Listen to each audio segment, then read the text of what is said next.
যে এটা প্রথমে আমরা আসলে সত্যি কথা যখন সচেতন হই, যেটা হচ্ছে আমাদের জিআই পণ্য হিসেবে যখন ভারত এটাকে তার ওদের যে কালচার মিনিস্ট্রি পেজে যখন একটা বিজ্ঞপ্তি দিল, এটা হচ্ছে 2024-এর 1 ফেব্রুয়ারি। তো ওইটা দেওয়ার পরে আসলে আমাদের সবারই আসলে একটু টনক নড়লো, যে আমরা সচেতন হলাম যে এটা আমাদের হেরিটেজ ওদের কীভাবে হয়। পরবর্তীতে আপনারা জানেন যে 7 ফেব্রুয়ারি এইটা নিয়ে আমরা আমাদের জিআই পণ্য হিসাবে শিল্প মন্ত্রণালয় থেকে এটা আমাদের জিআই পণ্য হিসেবে ক্লেম করলো এবং এটা আমাদের জিআই পণ্য হলো। তারপর পরবর্তীতে আমরা আসলে জাতীয় জাদুঘর থেকে আমি আসলে প্রায় 16-17 বছর যাবত এই আইসিএস নিয়ে কাজ করি। তো এর আগেও আমরা শীতলপাটি নিয়ে কাজ করেছি, নকশিকাতা নিয়ে কাজ করেছি। তো যেটা হচ্ছে আমরা এইটা নিয়ে কাজ করার জন্য আমাদের যে একটা আইসিএস ইনভেন্টরি আছে, এটা বাংলাদেশ জাতীয় জাদুঘর পরিচালিত তত্ত্বাবধানের এটা আইসিএস একটা ইনভেন্টরি আছে। এটা আমাদের যে ইউনেস্কোর যে 2003-এর কনভেনশন আছে, ওইটা অনুযায়ী যে আমাদের যে বিমূর্ত সংস্কৃতি ঐতিহ্য সবগুলো একটা তালিকা, একটা ইনভেন্টরি থাকতে হবে, যেটা ট্যানজিবল বলেন বা ইনট্যানজিবল সবার ক্ষেত্রেই প্রযোজ্য। তো আমরা আমাদের ইনট্যানজিবল কালচার হেরিটেজ যে ইনভেন্টরিতে, ওইখানে আমরা এই টাঙ্গাইল শাড়ি জিনিসটা আপলোড করি। মানে ছোটো একটা ডকুমেন্টারি থাকে, একটা নির্দিষ্ট একটা প্রেসক্রাইবড একটা ফর্ম থাকে, ওটা যে কেউ যে জায়গা থেকে যে কারো হেরিটেজটা এখানে নিয়ে আসতে পারে। তো তারপর আমার মহাপরিচালক এইটা বিষয় বললো যে আমাকে বললো যে কাজ করার জন্য। তো আমরা এটা নিয়ে আমাদের যে একটা টিম, আইসিএস টিম রয়েছে, একটা সেল রয়েছে। তো ওরা সবাই মিলে আমরা যে ইউনেস্কো যে নমিনেশন ফর্ম এটা পূরণ করি এবং এটা ছোটো একটা 10 মিনিটের একটা ডকুমেন্টারি তৈরি করি, যে পুরো প্রসেসটা, যে সুতাম তৈরি করা, রং করা, প্রসেস করা, পুরো ফলো আপ প্রসেসটা আমরা নিয়ে এসে একটা ছোটো একটা ডকুমেন্টারি তৈরি করি। এবং এটা একটা যে তারা যে তাঁতিরা চাচ্ছে, তারাই যে আমাদেরকে বলছে, সেটার উপরে আমরা কিছু 700 মতো তাঁতিদের কনসার্ন একটা লেটার আমরা তৈরি করি। এবং ওখানকার যে স্থানীয় যে চেয়ারম্যান ছিল বা ব্যবসায়ী সমিতি, টাঙ্গাইলের সমিতি যারা ছিল, এবং বিশেষ করে তাঁতিরা নীলকমল বসাক, রাজ্জাক ভাই, যে টাঙ্গাইল কুটিরের যে ওরা সবাই আমাদেরকে হেল্প করেছে এবং প্রত্যেকটা প্রসেস তারা যত্ন সহকারে দেখিয়েছে। তো আপনারা জানেন যে টাঙ্গাইলে আসলে কিন্তু এক ধরনের হয় না, যে জামদানির ক্ষেত্রে দেখবেন যে এক ধরনের, কিন্তু এখানে দেখবেন আপনারা সিল্কের তৈরি হয়, হাফ সিল্ক তৈরি হয়, মাসলাই কটন তৈরি হয়, বিভিন্ন ধরনের ম্যাটেরিয়ালসের কিন্তু তৈরি হয়। হ্যাঁ, তো সবগুলাই মোটামুটি আমরা নিয়ে এসেছি। আর আপনারা যদি টাঙ্গাইল শাড়িটা খেয়াল করেন, যে এখানে কিন্তু পদ্ধতি একটা আছে সনাতনী পদ্ধতি, আরেকটা আছে আপনার চিত্ররঞ্জন পদ্ধতি, আরটা আছে সম্পূর্ণ মেশিনে তৈরি হয়। যেটা মেশিনে তৈরি হয় সেটা খুব স্বল্প সময়ে তৈরি হয়, আর যেটা চিত্ররঞ্জন বলে সেটা আসলে আপনারা হয়তো জানেন যে পাঞ্চ মার্ক করে নকশাগুলো আগে করা হয়, তারপরে ওইটাকে সেট করা হয়, যেটার জন্য খুব দক্ষ একজন তাঁতের দরকার হয়, যেটাকে বউবান্ধা বলে, ওটা আসলে মেইন কাজ।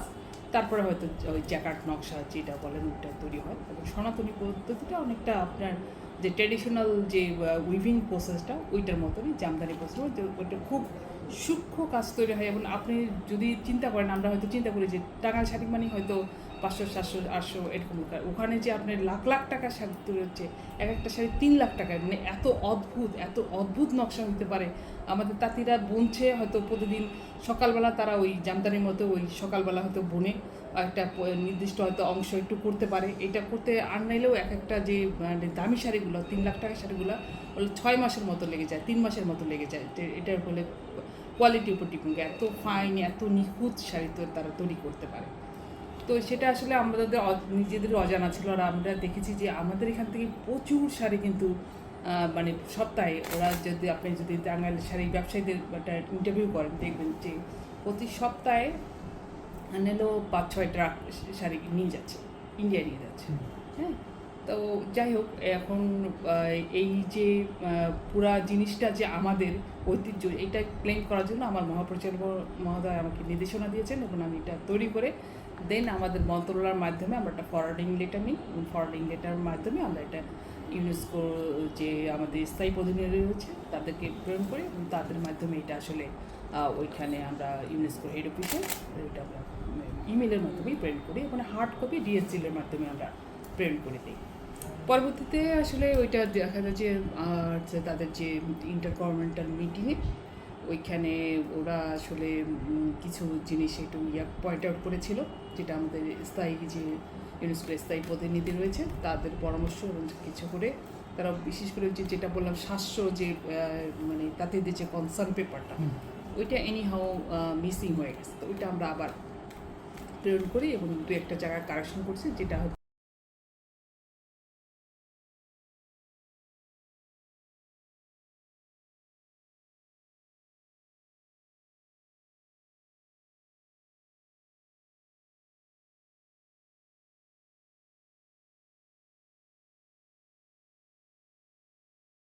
সংশোধনের বিষয়ে আমাদেরকে পরামর্শ দিয়েছেন। ওইভাবে আমরা আবার করে ফর্মটাকে আবার নতুন করে পাঠাই এবং নতুন করে আমরা আবার ফরওয়ার্ডিং লেটার নিয়ে আমাদের মন্ত্রণালয় থেকে এটা প্রেরণ করা হয়েছিল। এটা হচ্ছে 10ই এপ্রিল 2025। দেন এটা আসলে পরবর্তীতে আমরা খবর পাই যে আমাদের যে ফাইলে যে 5টা ক্রাইটেরিয়া থাকে, 5টা ক্রাইটেরিয়া আসলে আমরা খুব সুন্দরভাবে ফুলফিলভাবে এবং এবং আপনি হয়তো দেখবেন ইউনেস্কোর যে এখানে এটা কিন্তু ফাইলটা প্রশংসাও পেয়েছে। হ্যাঁ, তো এটা বলবো যে এটা আসলে সম্পূর্ণ একটা টিম ওয়ার্কের আমার মহাপরিচালক থেকে শুরু করে ইউনেস্কোর যে স্থায়ী প্রতিনিধি রয়েছে তাদের সম্পূর্ণ তারা এটা নিয়ে আসলে অনেক আন্তরিক ছিল, সবার সহযোগিতার কারণে আসলে এটা হয়েছে।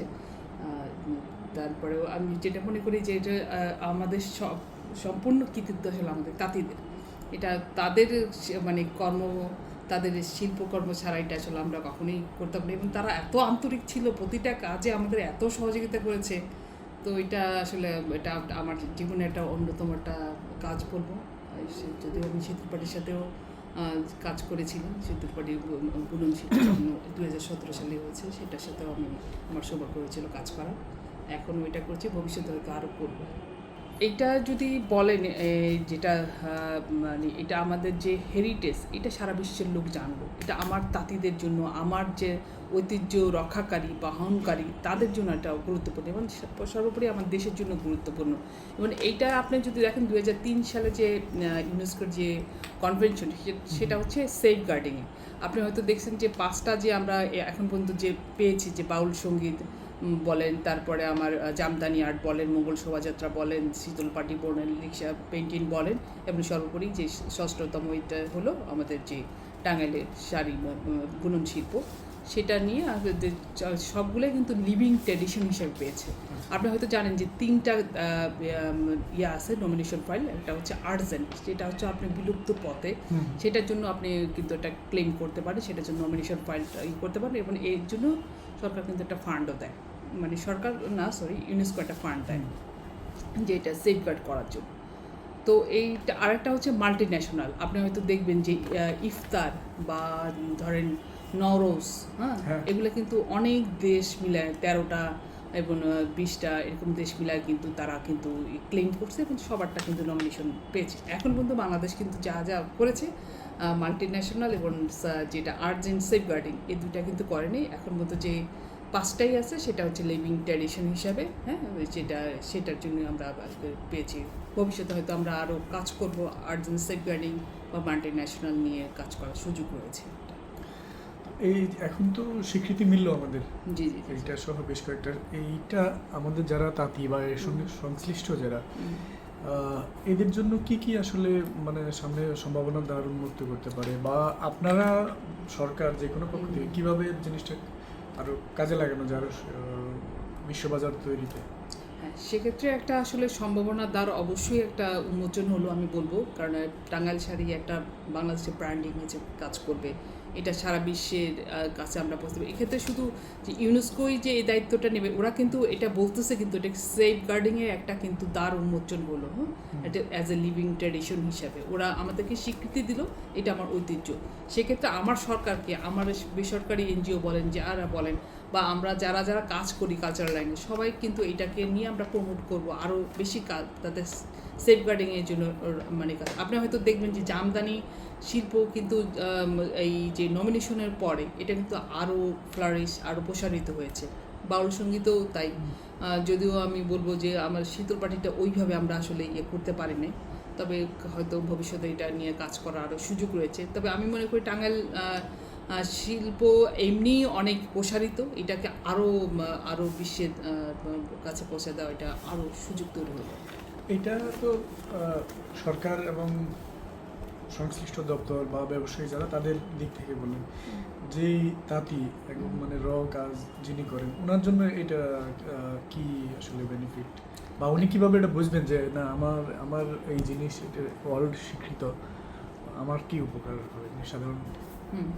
সেক্ষেত্রে আমি বলবো যে মানে আমি জানি না আপনারা মানে এর মধ্যে আমার কাছে তাঁতিরা যা মানে ফোন করতেছে তারা মানে খুবই আনন্দিত এবং যেটা বলতেছে যে মানে এটা যে বিশ্বের ঐতিহ্য অংশ হলো, এটা কিন্তু তারা প্রাউড ফিল করে, তারা গর্বিত যে তারা এই কাজের অংশ, তারা এই কাজের শিল্পী। সেটা নিয়ে তাদের একটা প্রাউডের জায়গাটা, গর্বের একটা জায়গাটা তৈরি হলো।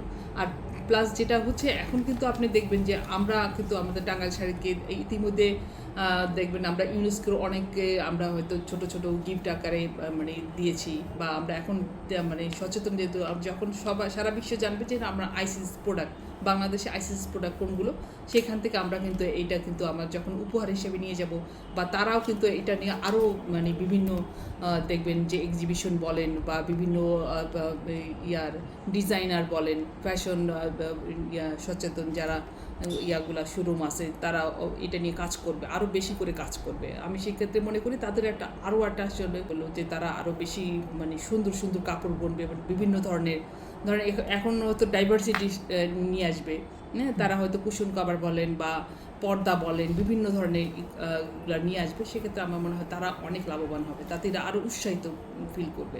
আচ্ছা, একটা প্রশ্ন, যেমন জামদানি আমরা যখন পেলাম, জামদানির কিন্তু ট্রেডমার্ক আমাদের এখনো সম্ভবত আমার জানা মতো হয় না আর কি।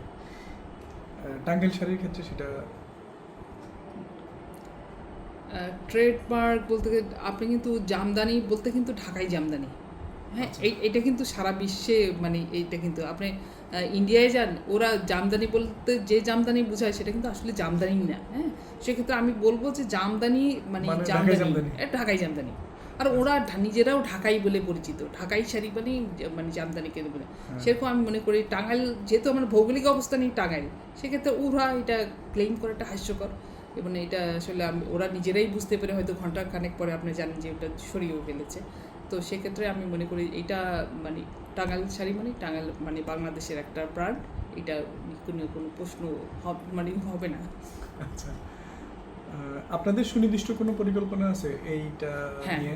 হ্যাঁ, এটা আসলে পরিকল্পনা আমরা খুব শীঘ্রই আমরা একটা চিন্তা করছি, তাঁতিদের একটু ছোট করে সম্বর্ধনা দেওয়া বা এক্সিবিশন, লাইভ এক্সিবিশন করা, এবং আপনি জানেন দেশের যদি একটু স্টেবল হয় আরও আমরা মানে ভালো করে এটা একটা সেলিব্রেশন করতে চাই। অবশ্যই একটু তাঁতিদেরকে উৎসাহিত করার জন্য আমরা বিভিন্ন আসলে কাজ নিব।